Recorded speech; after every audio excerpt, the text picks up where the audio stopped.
Meus irmãos, eu quero os cumprimentar em nome do Senhor Jesus, Senhor desta igreja. Que privilégio, meus irmãos, eu sempre tenho dito isto: ser convocado para adorar o Senhor. Ainda que nós tomamos uma decisão de vir aqui pessoalmente, só podemos chegar até este local de adoração ao Senhor Deus debaixo de uma santa convocação, ainda que é culto público. Culto público nós recebemos todos, a igreja fica de portas abertas para receber quem quiser participar. Mas nós entendemos que culto é convocação, meus irmãos. Você só veio aqui porque o Espírito de Deus te convenceu, Ele agiu no teu coração, naquele íntimo da sua rebeldia, de desânimo, e te trouxe aqui, assim como Ele também me trouxe. E aqui estamos para adorar. Chegamos no momento da exposição da palavra do nosso Deus, meus irmãos, como foi dito aqui pelo seminarista, nosso querido irmão Osiel. Hoje eu quero falar com vocês sobre fundamentos bíblicos do casamento. Eu estava tão ansioso aguardando chegar nesta parte, quando Paulo, sem titubear, vai explicar para a igreja o que é ser verdadeiramente espiritual em família. E falando em família, meus irmãos, nós sabemos que nós estamos aí no Congresso Nacional, na Câmara dos Deputados. Está aí a polêmica da lei PL 1904 de 2024, que está tramitando aí, acho que o requerimento já foi aprovado, a questão da lei do aborto, para tentar barrar o que a nossa nação está caminhando na liberação total do aborto em qualquer tempo de gestação. A crítica sobre esta lei, ou a PL, é que vai penalizar a mulher gravemente, porque a lei contempla penalidade severa para quem fizer aborto após as 22 semanas. Se eu não me engano, numa matemática, 22 semanas, 154 dias, 5 meses. Meus irmãos, 5 meses, na concepção já é uma pessoa, 5 meses já está num desenvolvimento. Então, é característica de homicídio. A diferença, meus irmãos, é que está no ventre. Eu não tenho dúvida que todos nós aqui concordaríamos se alguém pegasse um bebezinho que nasceu de 22 semanas, colocasse num berço e alguém fosse lá, desse uma paulada na cabeça, seria enquadrado no crime de homicídio. A diferença dessa lei é que isso é feito no ventre. A diferença é só a questão de tempo de estar dentro ou fora do ventre. Mas pastor, a moça foi estuprada. Deixa a criança nascer e doa. E depois você terá acompanhamento psicológico para tratar deste trauma. E aí eu concordo que a lei tem que ser severa para o estuprador. Tem que ser severa. E aí eu concordo com o antigo deputado Jair Bolsonaro, que queria a castração. E aí se levantaram contra isto. Quem sabe agora esta lei pensa na penalidade severa para estupradores. Então que Deus tenha misericórdia, meus irmãos da nossa nação. Fundamentos bíblicos do casamento. Efésios capítulo 5, versículos 22 a 23, por gentileza.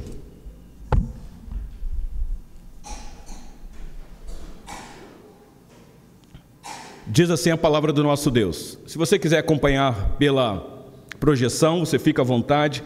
Mas se você quiser ter uma Bíblia aí nas suas mãos, para você acompanhar um pouquinho mais de perto, ou ligar no celular, nós não somos contra você ter a Bíblia no seu celular. É o tempo, meus irmãos, nós estamos numa sociedade pós-moderna, precisamos dessa tecnologia para o benefício. Então, se você tiver sua Bíblia no celular, não é pecado. Você só tome cuidado para não ser distraído com outros aplicativos. Então você fica firmemente aí olhando para a Bíblia no seu celular, tá bom? Acompanhe a leitura da palavra do nosso Deus. Diz assim: as mulheres sejam submissas ao seu próprio marido, como ao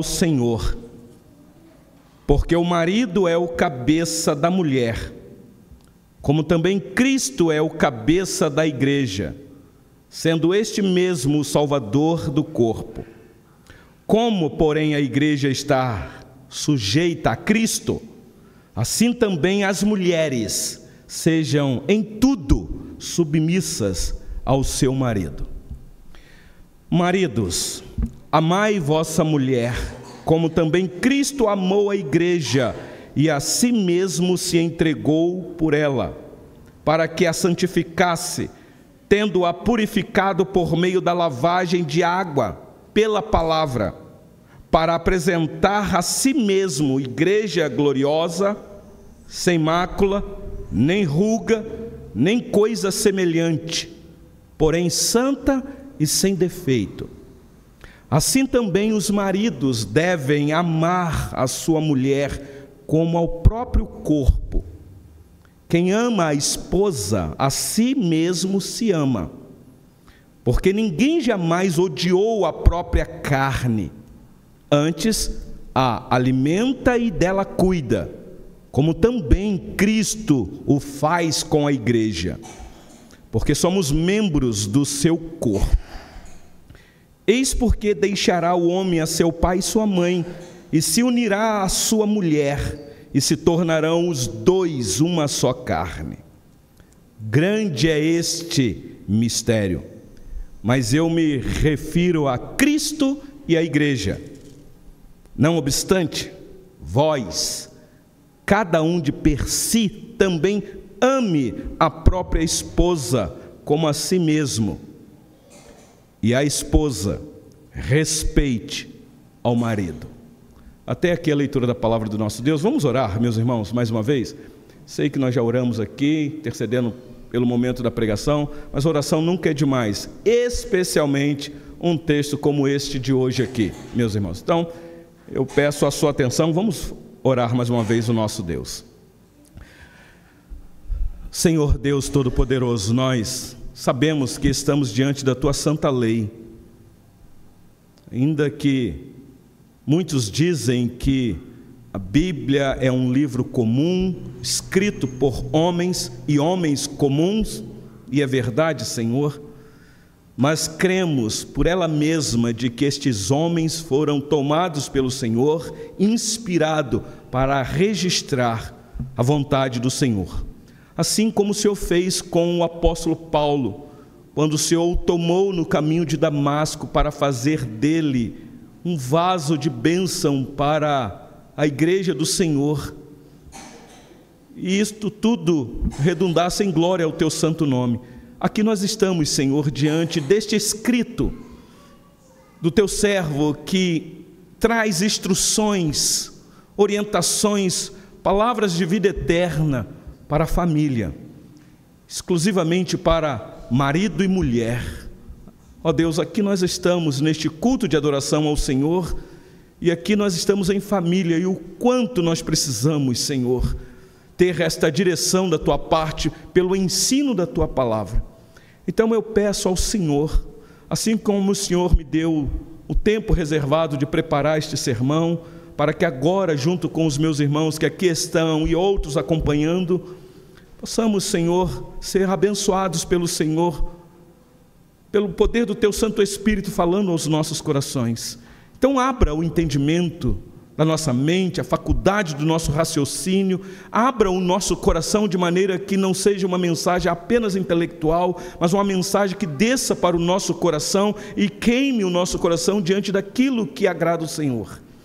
Eu oro por mim, pelos meus queridos irmãos que aqui estão, orando assim no nome do Senhor Jesus. Amém. Ainda que aparentemente a mensagem é para adultos, diácono, muito obrigado, Deus abençoe. Eu sei que nós temos crianças no culto aqui, e as crianças estão aí bem comportadas, sentadas ao lado dos pais.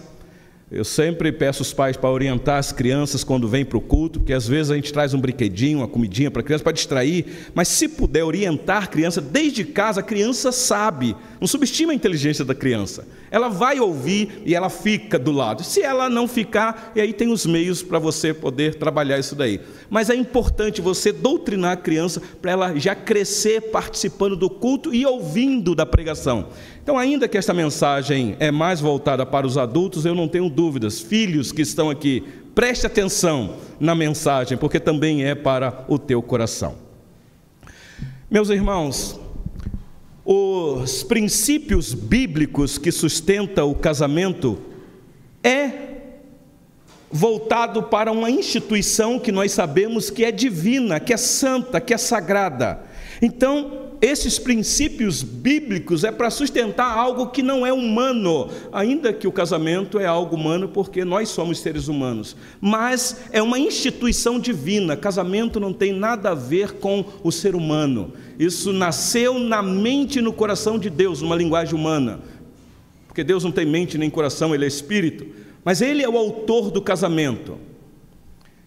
Isso inclui a compreensão do próprio casamento, para quem aqui é casado ou para quem pretende casar, para quem é solteiro e sonha em ter alguém para poder casar de forma bíblica.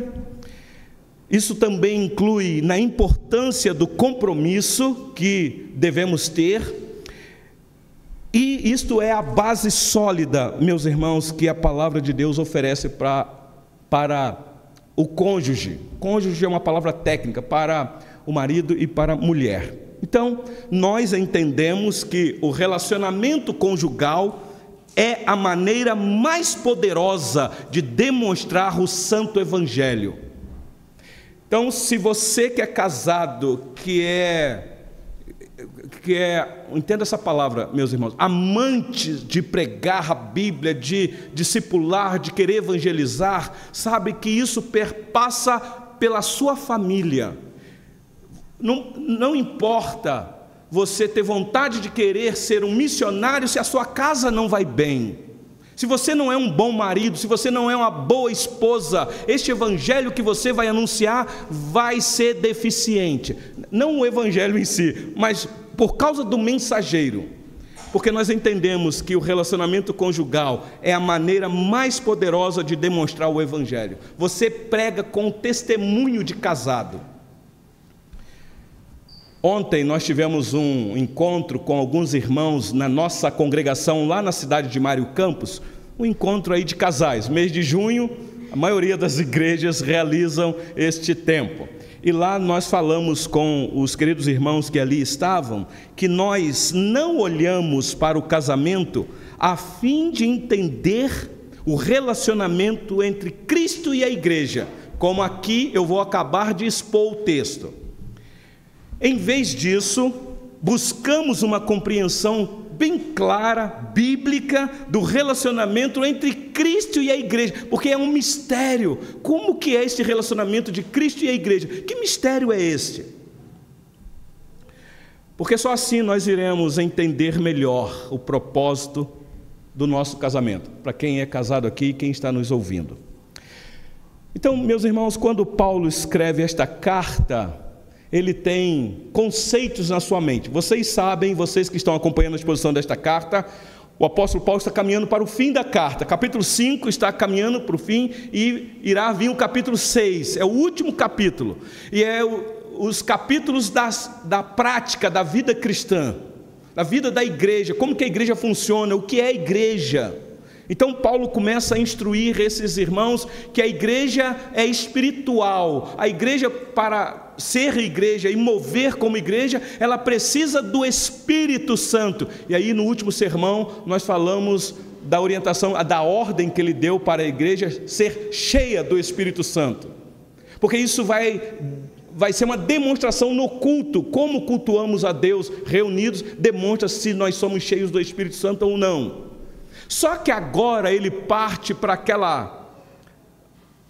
momento que ele falou, se você der uma olhadinha aí no capítulo 5, versículo de número 21, foi o último versículo, ele disse assim, sujeitando-vos uns aos outros no temor de Cristo. É um assunto que está se seguindo. Nós temos aqui um pequeno problema, meus irmãos, na nossa tradução.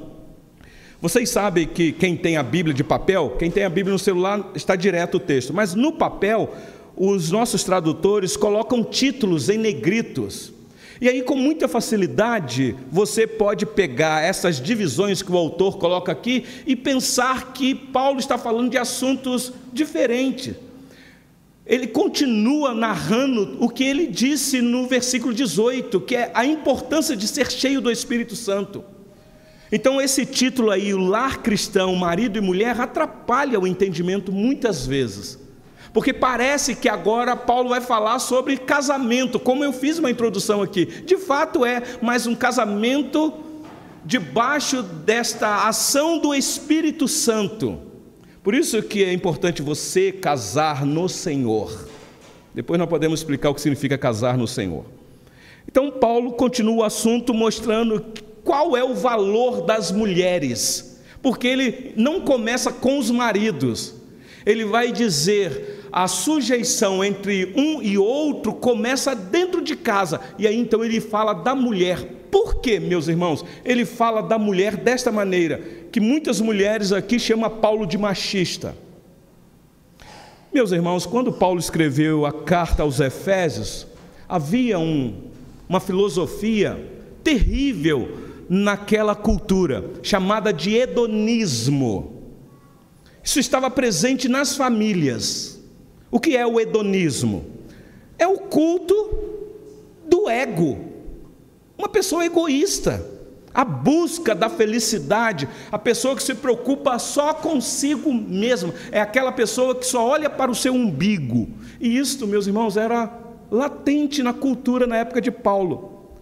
Quando os cônjuges se voltam ou se voltaram para o seu próprio eu e não para Cristo, as crises estão aí instaladas, as brigas se intensificam. Porque quando o desejo é para aquilo que eu penso que é certo, daquilo que vai me satisfazer, daquilo que vai me fazer feliz, daquilo que eu vou ganhar, esse se torna o maior desejo no meu coração do que buscar Cristo na minha vida. Então o que ele está dizendo aqui para a esposa e para o marido, o que é de mais importante no casamento? Um dos maiores problemas da civilização antiga, eu fui pesquisar sobre isso, era o pouco valor dado à mulher.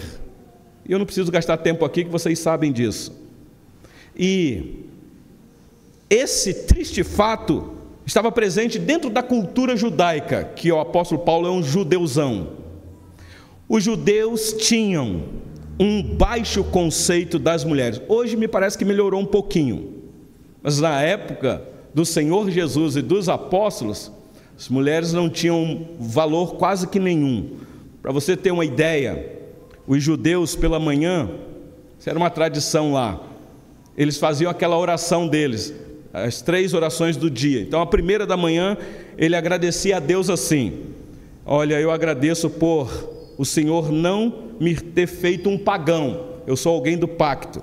Eu agradeço o Senhor por não ter me feito um escravo, eu sou um livre. E eu agradeço o Senhor, e aí é o judeu machista, por não ter me feito uma mulher. Essa era a oração do judeu. Então as mulheres não tinham direitos legais, não tinham.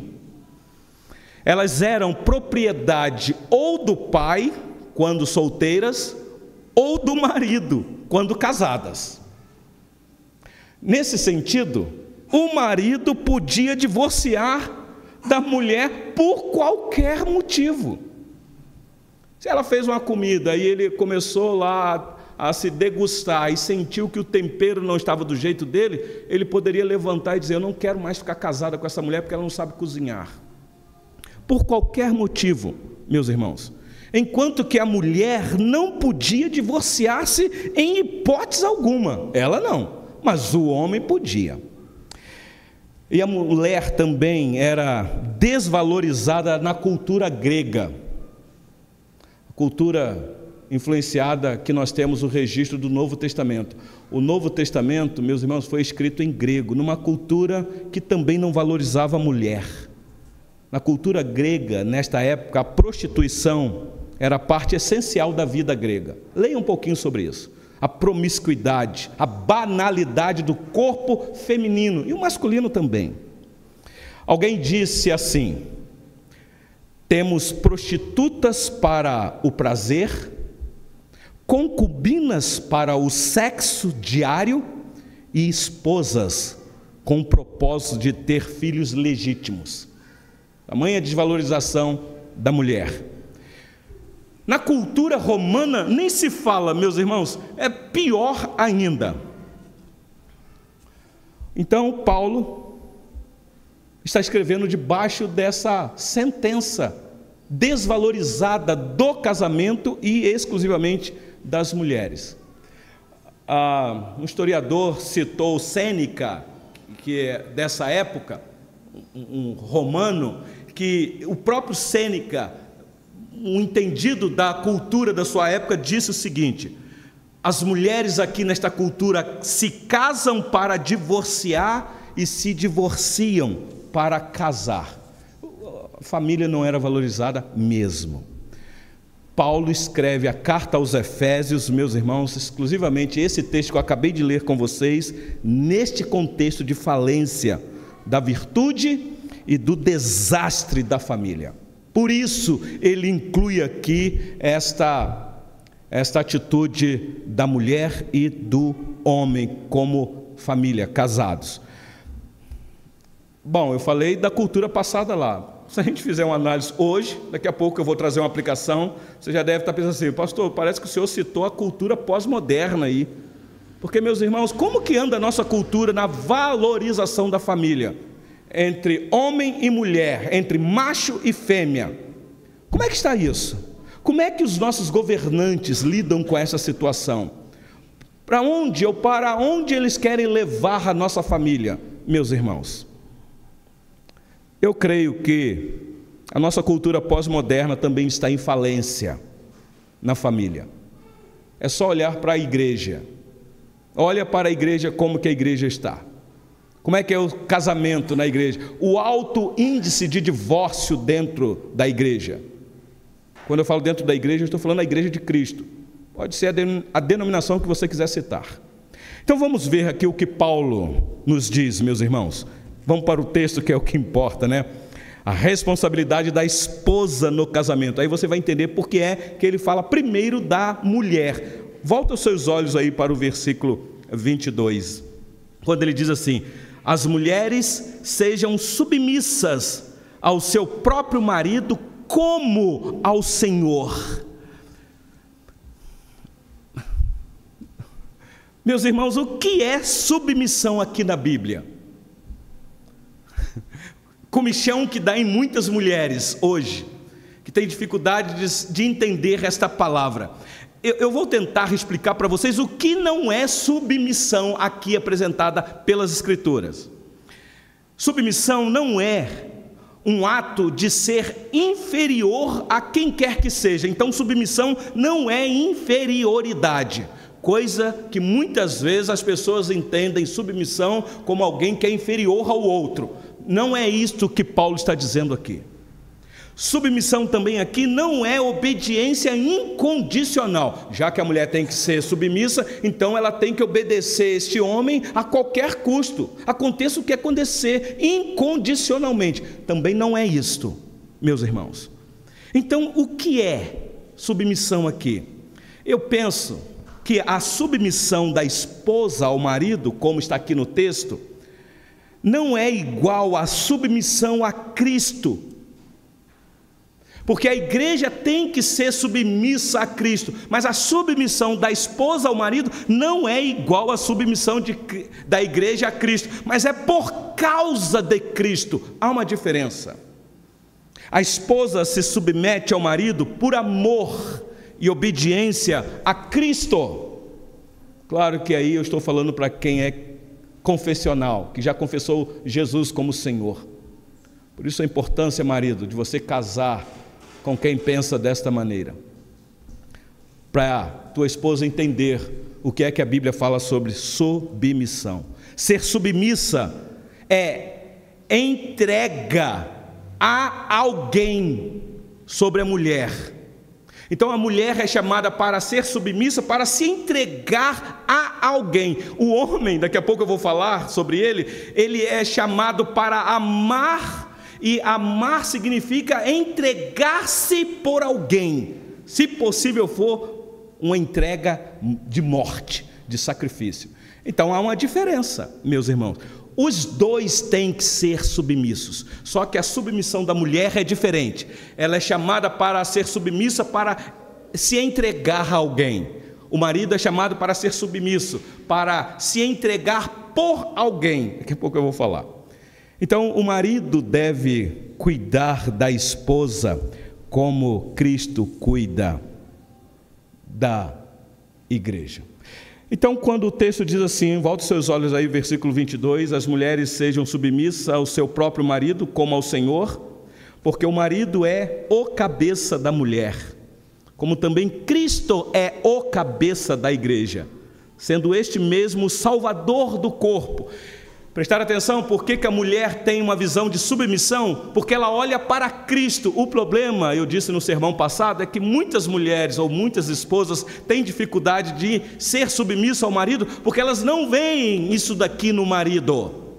Elas não conseguem olhar para o marido e ver Cristo no marido. Meus irmãos, daqui a pouco, eu estou ansioso para entrar logo na questão do marido. Mas, meus irmãos, a nossa missão é muito mais árdua do que a da mulher.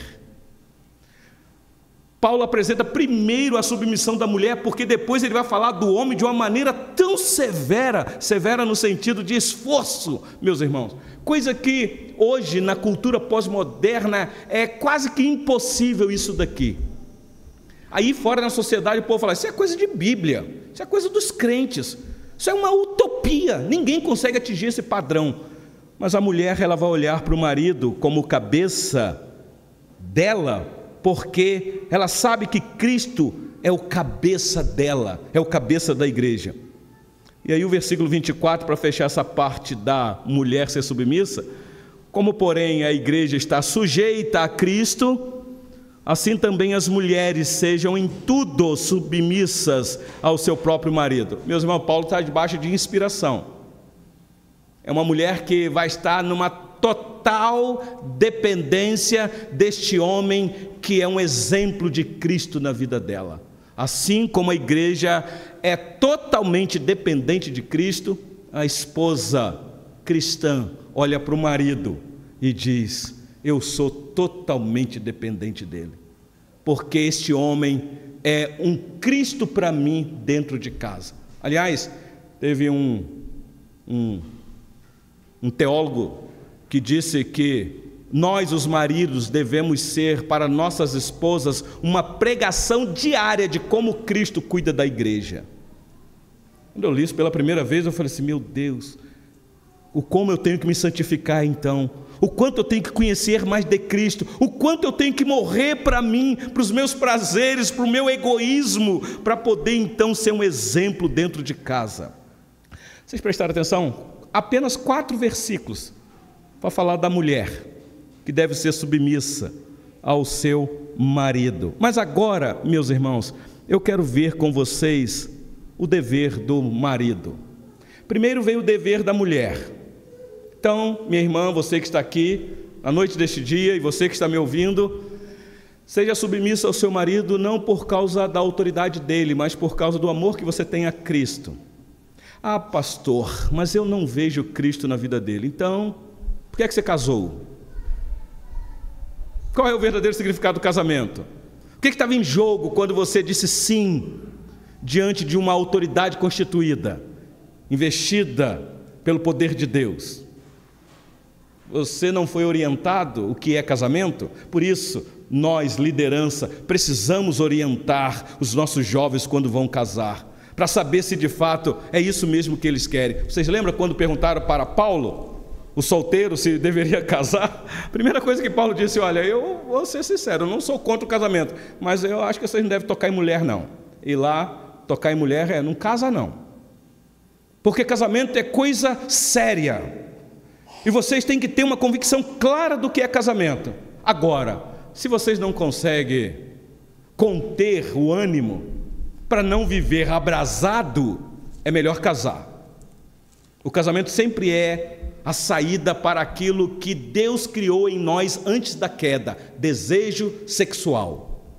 O casamento é a saída legal para isso. Então, em vez de ficar queimando no fogo da paixão, querendo alguma coisa, numa legalidade que você não tem pelas Escrituras, então case, porque é melhor casar do que viver abrasado.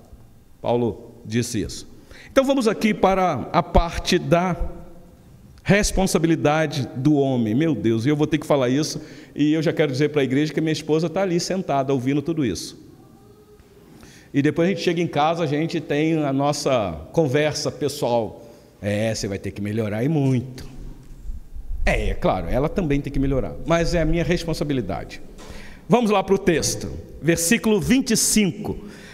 Deixa eu só mostrar para vocês algo aqui, olha o que nós temos aqui, meus irmãos, no versículo 25, 26 e 27, esse cuidado da vida espiritual da esposa.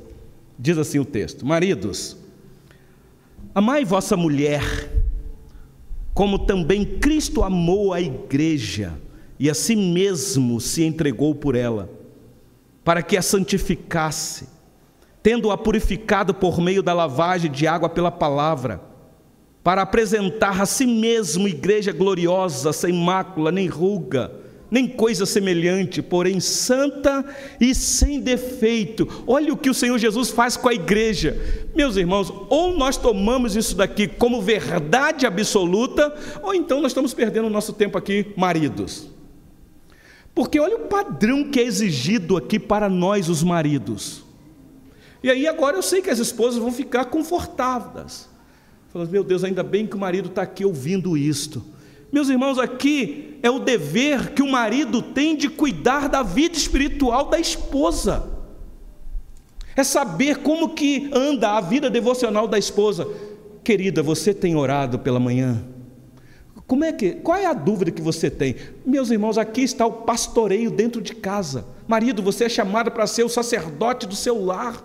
Você tem que conhecer a Cristo de uma tal maneira que você é responsável pela vida espiritual da sua esposa.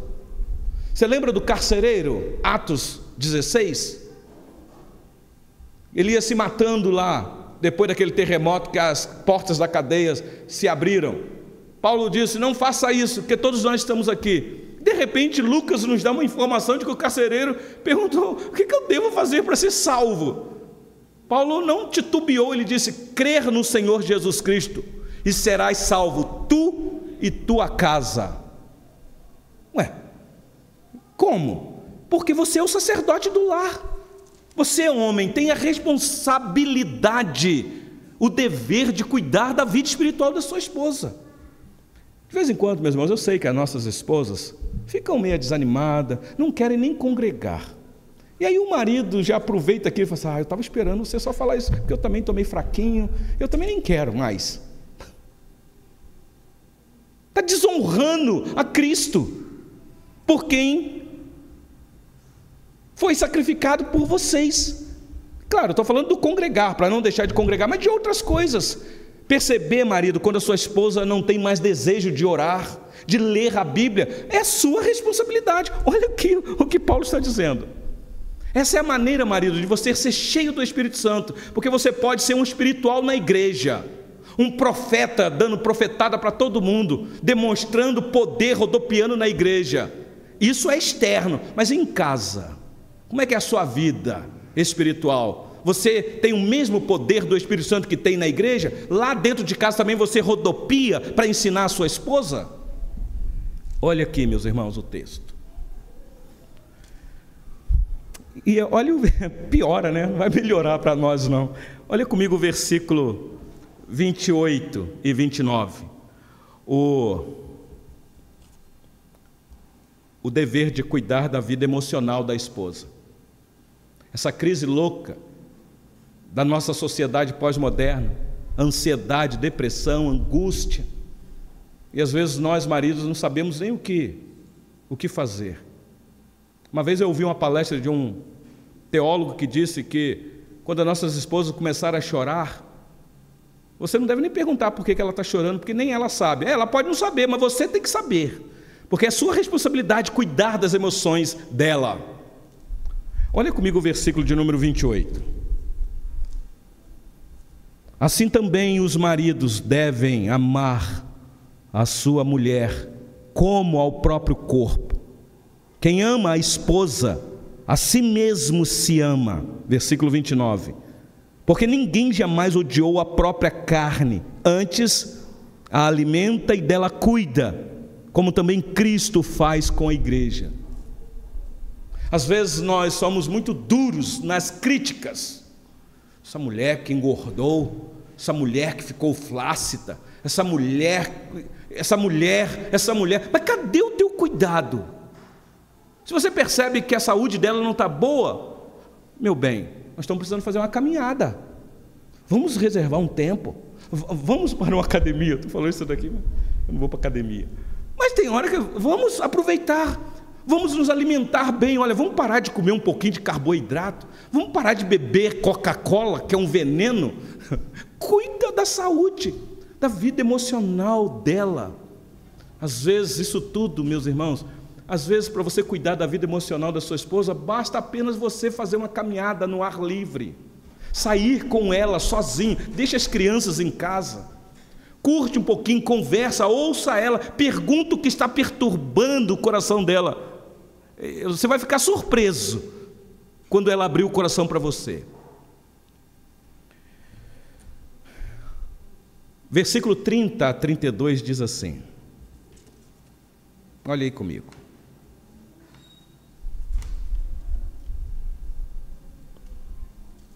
Porque somos membros do seu corpo. Eis porque deixará o homem a seu pai e sua mãe e se unirá à sua mulher, e se tornarão os dois uma só carne. Grande é esse mistério. Prestar atenção, não o casamento. Casamento não é mistério nenhum. Mistério é Cristo e a igreja. Não é isso que ele diz aí? Grande é este mistério. Mas eu me refiro a Cristo e a igreja. Meus irmãos, vida espiritual nossa é importante, manifestada no culto. Isso é um mistério. Como é que é isso? Acabamos de cantar aqui que o amor foi manifestado na cruz. Que grande amor foi este!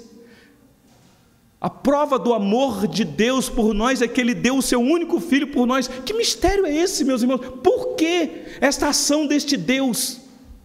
Qual é a evidência mais próxima que eu tenho desse relacionamento de Cristo e a igreja? Marido e mulher. Casamento. É claro que nós podemos casar, meus irmãos, por causa de sentimentos, de emoções, romantismo, aquela figura platônica, né, que o coração fica pulsando quando você olha para a pessoa. É uma palavra humana, né? Entenda essa palavra que eu vou falar, porque biblicamente falando está equivocado, mas a palavra que é muito usada aí pelos jovens: eu estou apaixonado. Às vezes a gente canta para Jesus, né? Maior aberração, você cantando que está apaixonado por Jesus. Por que é que eu digo aberração, meus irmãos? Claro, o entendimento da palavra paixão na nossa cultura é porque você gosta da pessoa, mas biblicamente falando são desejos da carne. Então, um jovem que está aqui, cuidado, você solteiro, quando diz que está apaixonado, é porque o nervinho, a flor da pele, está aflorado. Tome cuidado com isso. E essa nossa sociedade hedonista, da busca do prazer, quando você é influenciado, solteiro, a beijar na boca, e aí você sofre até bullying, dizendo, você é bebê? E aí para você então entrar no meio, bebê, depois os pais explicam aí para as crianças. Eu acho que as crianças já sabem. Às vezes o pai é que não sabe, né? As crianças sabem. Aí então ela, para poder entrar no meio, se deixa enredar neste sentimento. Meus irmãos, eu penso que beijo na boca é para casado. Foi isso que o sábio, quando escreveu Cantares, começou já desta maneira: beija-me com os beijos de tua boca. Aliás, Cantares, capítulo 1, deixa eu mostrar esse texto para vocês aqui, não sei porque isso veio na minha mente. Mas está lá, Cantares 1, iniciando. Ele tem uma introdução ali, mas ele continua. É Cântico dos Cânticos de Salomão, versículo 2. Continua lá. Acho que é a continuação do 1. Isso, está lá, o 2. Beija-me com os beijos de tua boca, porque melhor é o teu amor do que o vinho. Lembra do vinho do sermão passado? Em vez de você ficar embriagado, né, bebendo vinho, você que é casado, beija. Nós estamos numa falência, meus irmãos, dos casados. Quem gosta de beijar é solteiro. Os casados. Quer um teste? Não responda, tá bom? Esposa, qual foi a última vez que você recebeu um beijo do seu marido? Eu estou falando beijo. Estou falando bicota, beijo. Porque aqui, meus irmãos, é uma recomendação para casados. Mas os solteiros é que estão tudo beijando na boca. E aí já sabe o que vai acontecer, o que é que vai aguçar na mente. A dopamina do prazer vai ser aguçado. E aí você já sabe onde vai acabar isso. Aonde vai acabar isso? Que Deus se apiede. Mas, meus irmãos, o marido aqui é chamado para poder viver essa vida de cuidado com a sua esposa. Por isso aqui no versículo 33, minha irmã, diz assim: aqui é o dever da esposa com o marido juntos. O dever do marido é amar a esposa, eu estou falando isso. O dever da esposa, diz aí o versículo 33: não obstante, vós, cada um de per si, também ame a própria esposa, como a si mesmo, e a esposa respeite o marido. O dever da esposa é respeitar o marido, segundo as Escrituras aqui. E o dever do marido é merecer este respeito. Vocês prestaram atenção quantas vezes essa insistência do marido que deve amar a esposa? Olha o versículo 25 de novo. Já disse assim: marido, amai, é uma ordem, está no imperativo, amai vossa mulher. Lá no versículo 28, de novo essa insistência: assim também os maridos devem amar a sua esposa. E aí agora no versículo 33, de novo Paulo diz assim: cada um de per si também ame a própria esposa. Por que essa insistência, meus irmãos? Porque amar não é fácil. E é uma mentira quando você diz para o outro: eu te amo tanto. Aliás, o nosso entendimento de amor na nossa cultura está equivocado. As pessoas pensam que amor é apenas um sentimento humano. E aí então tem aquele louco que diz: eu matei porque eu amava. Você conhece relato assim? Isso é um amor humano. Aqui é um amor divino. É um amor com o amor de Deus. É um amor com o amor de Cristo. É um amor por decisão. É um amor voluntário. Claro que tem um sentimento, não tenha dúvida disso. Deus colocou isso em nós. Mas em primeiro lugar, eu casei com Sueli apesar dela. Eu não sei se vocês estão entendendo isso. A minha missão no casamento é de amar a Sueli, independente se ela vai me amar. Eu tenho que amar a Sueli, mesmo a Sueli me fazendo raiva. Conhece a esposa que faz raiva no marido? Eu sei que você vai falar que o marido também faz raiva. Eu sei disso. Mas eu não posso desistir, porque senão na primeira briga, o que é que acontece? Por que existe divórcio? Nós temos na Bíblia o Senhor Jesus dizendo para os fariseus que questionou ele, porque tinha essa liberdade, porque estava na lei de Moisés, o Senhor Jesus ficou: é dureza do coração de vocês, é vocês que decidem amar. Mas nunca foi assim. Lá no princípio, Deus criou o ser humano para que aquilo que ele uniu, ninguém separe. Mas aí nós temos as cartas de divórcio, o repúdio que Deus odeia. É só ler Malaquias capítulo 2. Então eu quero concluir, meus irmãos, esta palavra aqui com vocês, dizendo o seguinte: eu fiquei pensando na conclusão, o que eu iria falar. Baseado no que Paulo começou a dizer aqui, vocês viram que ele está falando para a família. Os filhos que estão sentados aqui falam assim: ih, mamãe, papai vai ter que melhorar dentro de casa. O filho deve falar assim: ih, mamãe, você vai ter que melhorar dentro de casa. Filho, tudo isso é verdade. Semana que vem, se o Senhor Deus nos permitir, a mensagem vai ser para você, filho, que nós vamos ver como é que você está dentro de casa. Mas eu quero concluir esta mensagem, meus irmãos, dizendo o seguinte: nós temos no convívio do lar demonstrado um pelo outro, escuta isso, meus irmãos, os atributos de uma vida redimida em Cristo. Será que dentro de casa eu, como marido, demonstro que eu fui redimido, que eu fui salvo, que eu fui lavado, que eu fui perdoado? Será que isso dentro de casa é uma verdade? Vocês já viram aquele relato do filho que pediu para morar na igreja? Todo mundo conta isso. E aí perguntaram para o menino: por que você quer morar na igreja? Ele falou assim: porque que papai e mamãe me tratam tão bem. Aqueles são anjos, um anjo bom, mas quando chega em casa parece que se transformam. É briga, é palavrão, é desrespeito. Conhece crente assim? Que na igreja é uma benção, mas chega dentro de casa, parece que se transforma. Parece que o diabo já fica lá na esquina esperando o crente chegar. E quando ele chega, aí o diabo vai lá junto. Agora vão lá infernizar a vida deles. E aí a panela começa a cantar dentro de casa. E o vizinho que não é crente fala assim: lá, chegaram os crentes. Meus irmãos, nós temos que demonstrar no convívio do lar se de fato os atributos da vida cristã é uma realidade ou não. Por quê? Porque esta redenção em Cristo, meus irmãos, tem que ser visível em nós. Isso é um testemunho de vida. Então, essa redenção em Cristo, será que ela tem sido visível aos outros quando observam o nosso casamento? Como é que é você lá com o seu vizinho? Eu sei que tem vizinho que perturba demais. Tem um cachorro chato que fica latindo, coloca som alto e você fica triste com aquilo ali. Mas qual é o seu testemunho com o vizinho? O vizinho olha para você e fala assim: aqui está um casal que aponta para Cristo. Está ali uma mulher que é exemplo de uma mulher cristã. Está ali um marido que é exemplo de um marido cristão. Meus irmãos, este é o nosso compromisso aqui neste mundo. Muitos estarão enganados no dia do juízo, meus irmãos. O congregar, o ter uma Bíblia, o professar uma fé para se tornar membro numa igreja denominacional, isso não é evidência de gente salva, não, meus irmãos.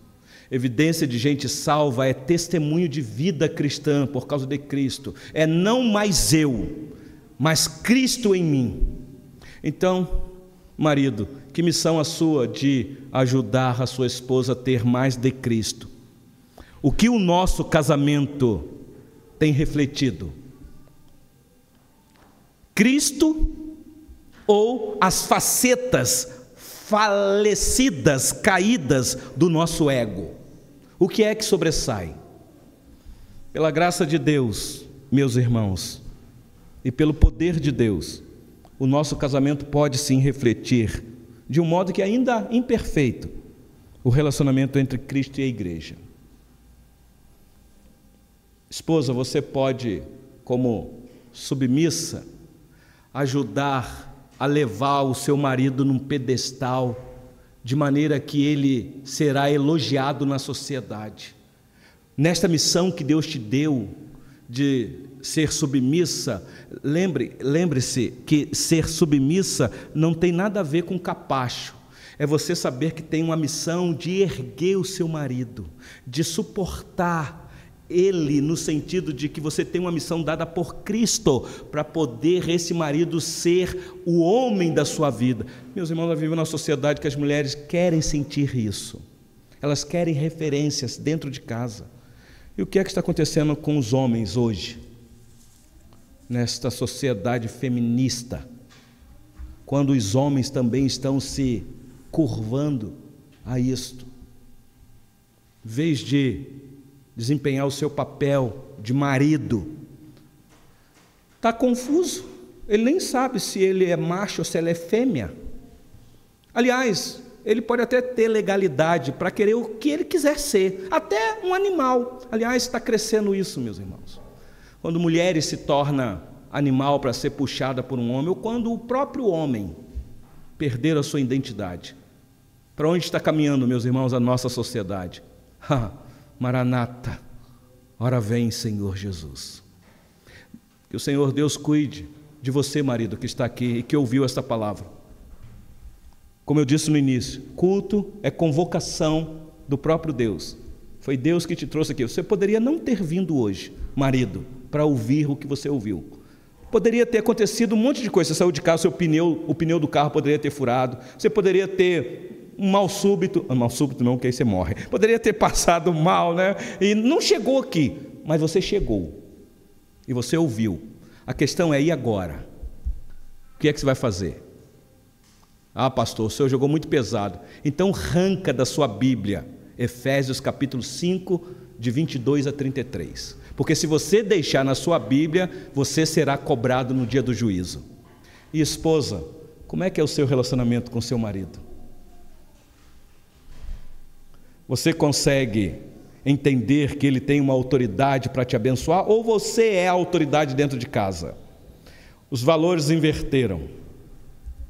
Você é chamada para ajudar o teu marido, não para ser capacho dele, mas para entender que os dois são iguais em missão, diferente apenas em gênero só, mas criado da mesma maneira, do mesmo Deus, pelo mesmo poder, com a mesma dignidade e com o mesmo valor. Então nós cristãos valorizamos sim a mulher, ela tem o seu lugar na igreja, e como tem. E marido, não seja omisso no teu dever como esposo. Que Deus assim nos abençoe. Eu estou falando isso, eu fico aqui constrangido, porque eu vou ter que chegar em casa e conversar. Porque senão, meus irmãos, o que me espera é outra coisa. Porque senão eu seria um grande hipócrita, de falar e de não viver. Porque somos muito bons para falar. Então que Deus se apiede de nós e ajuda nós, maridos, sermos aquilo que Ele espera, e ajuda você, esposa, a ser o que Ele espera que você seja. E filhos, vocês que estão aqui podem orar pelo papai e pela mamãe. Ajuda o seu pai e a sua mãe a ser aquilo que a Bíblia diz. Que bênção, meus irmãos, é quando os nossos filhos oram por nós. Qual foi a última vez, filho, que você orou pelo seu pai e pela sua mãe? Para ajudar nas brigas, porque os filhos presenciam tudo dentro de casa. Chama o pai e a mãe na hora que eles estiverem brigando. Chama, papai, vamos orar. Papai, vamos ler 1 Coríntios capítulo 13. Leia em alta voz aqui, papai. Os filhos podem ser bênçãos dentro de casa. Dá uma dica aí, porque semana que vem eu vou dar uma dica para os pais sobre os filhos. Vamos orar mais uma vez, meus irmãos. Senhor nosso Deus, o Senhor é aquele que sonda os nossos corações. Ainda a palavra nem vem à nossa língua, o Senhor conhece todas. E aqui na comunhão dos santos, aqui nesta congregação, nesta assembleia, o Senhor nos trouxe para ouvir o que a palavra do Senhor tem a nos dizer. E, ó Deus, nós lemos o texto, nós tentamos explicar o texto e até tiramos aqui algumas lições. Mas o Senhor que conhece o nosso coração sabe que somos falhos em cumprir esta missão. Ó Deus, que missão extraordinária, Senhor, que o Senhor nos deu como maridos, de amar a nossa esposa, a exemplo, como o Filho do Senhor ama a igreja e cuida e se entregou por ela. Ó Deus, ajuda-nos a ter esta verdade no nosso coração. Sabemos, Senhor, que o pecado causou sérios problemas nos nossos relacionamentos. E às vezes, Senhor, olhamos para nossas esposas não como uma pessoa perfeita, porque de fato, Senhor, ela não é. Mas ajuda-nos, como o sábio disse, quando olhou para a sua amada e disse que nela não havia defeito nenhum, porque ele focou somente naquilo que glorifica o teu santo nome. Ajuda-nos, Senhor, a viver desta maneira, porque sabemos que a instrução da Tua palavra é: quer comais, quer bebais ou façais qualquer outra coisa, fazei tudo para a glória do Senhor. Então ajuda-nos, Senhor, como marido, a amar as nossas esposas para a glória do Teu santo nome. Abra o nosso entendimento para entender. Se porventura, Senhor, alguém aqui, algum marido, Senhor, que lhe falta esta sabedoria e às vezes, Senhor, machuca a esposa sem encostar a mão, ó Deus, eu clamo ao Senhor por misericórdia. Quantas indiferenças de marido com a esposa, incompreensível. Dê sabedoria do alto, Senhor, porque este foi o nosso compromisso que assumimos diante do Senhor, que é o autor do casamento. Quantos de nós precisamos saber cuidar das nossas esposas? Ainda que possamos ter todos os recursos aqui dessa terra, se nós não tivermos essa instrução, Senhor, de nada vale dinheiro para poder dar de tudo do melhor para nossa esposa. E talvez, Senhor, se tiver aqui uma esposa que não entende a missão que o Senhor deu a ela, de ajudar o marido nesta missão de cuidar dela, de amar ela como Cristo, dê também sabedoria, porque também, Senhor, existem muitos maridos feridos por palavras azedas de esposas amarguradas. Ó Deus, tenha compaixão. Somos do Senhor, não temos outro Deus, não temos outro recurso, não temos em quem mais buscar sabedoria. Que sejamos aquilo que o Senhor espera, para que a igreja, nossa igreja, aqui neste local, e o reino do Senhor, ganhe, Senhor, para que haja em nós verdadeiro evangelismo, para que o Filho do Senhor brilhe cada vez mais em nós. Eu rogo também aqui por filhos, Senhor, que às vezes os filhos sentem este mau convívio de marido e mulher, e quantos filhos traumatizados dentro de casa, Senhor, que ouve palavras que não deveriam ouvir. Tenha compaixão também das nossas crianças, Senhor, e também dê sabedoria aos filhos para ajudarem dentro de casa os pais, Senhor. Nós clamamos ao Senhor porque é do Senhor que vem o nosso socorro, e oramos assim no nome do Senhor Jesus. Amém.